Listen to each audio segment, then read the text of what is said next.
ಒಂದು ಹೆಣ್ಣಾದವಳಿಗೆ ಏಕಾಂತದ ಅಭ್ಯಾಸ ಆಗ್ಬಿಟ್ರೆ ಅವಳು ಯಾರ ನೆರವಿಗೂ ಕಾಯಲ್ಲ, ಯಾರನ್ನೂ ದೂರೋದಿಲ್ಲ.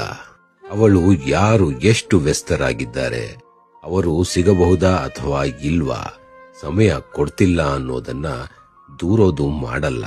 ಯಾರೊಬ್ಬರ ಆಣೆ ಪ್ರಮಾಣದ ಭಾರವನ್ನು ತನ್ನ ಮನಸ್ಸಿನಲ್ಲಿ ಹೊರಕ್ಕೆ ಹೋಗಲ್ಲ.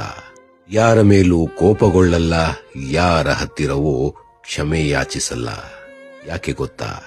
ಯಾಕಂದ್ರೆ ಅವಳು ಮೌನವಾಗಿ ಬಾಳೋದನ್ನ ಕಲ್ತು ಬಿಡ್ತಾಳೆ.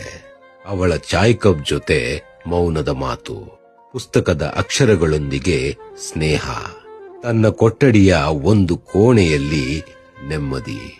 ಯಾರ ಹಂಗೂ ಇಲ್ಲದ ತನ್ನದೇ ಆದ ಒಂದು ಪ್ರಪಂಚವನ್ನ ಸೃಷ್ಟಿಸಿಕೊಳ್ತಾಳೆ. ಅಲ್ಲಿಗೆ ಸೀಮಿತ ಅವಳು, ಅವಳ ಏಕಾಂಗಿತನ.